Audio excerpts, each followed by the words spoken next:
বায়োসটা আমরা এখন আপডেট করবো। যে মাদারবোর্ডটা আমরা কিনে নিয়ে আসলাম B850 Auracity ওয়াইফাই, আলহামদুলিল্লাহ আমরা এখন সেট করছি। আমরা এখন এই বোর্ডটাকে বায়োসটা আপডেট করে নেব। আপডেট করতে গেলে প্রথমে আমাদের পেন ড্রাইভে বায়োসটা কপি করে নিতে হবে। কপি করে নিয়ে তারপরে আমাদের বায়োসটা এভাবে আপডেট করে নিতে হবে। পেন ড্রাইভটা যেন FAT32 ফরম্যাট করা হয়। তারপরে এর মধ্যে কপি করে নিলে এই যে বায়োস ফাইলের মধ্যে কপি করা আছে। চলো এখন এখান থেকে এটা দিয়ে দিলে এটা কাজ শুরু করলো।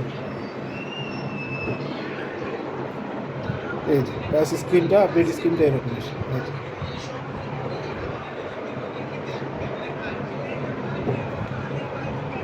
B850 Auracity ওয়াইফাই 7 মাদারবোর্ডটা বায়োসটা আমরা আপডেট শুরু করলাম। এখান থেকে আপডেট বায়োস পারমিশন চাচ্ছে, আসলে এখান থেকে এটা দিলাম ইয়েস।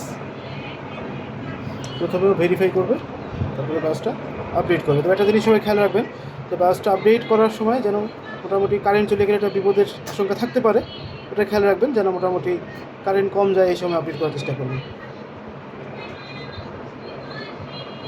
এখন এখান থেকে রিবুট নেবে, এরপর ইনশাআল্লাহ কম্পিউটারটা যখন আবার রিস্টার্ট নেবে তখন এখান থেকে বায়োসের আপডেটিং প্রসেসটা শুরু হয়ে যাবে। সবসময় বায়োস আপডেট করা হয় না যেহেতু রেগুলার, এই জন্য সুযোগ পেয়ে আপনাদের দেখার জন্য একটা সুযোগ করে দিলাম।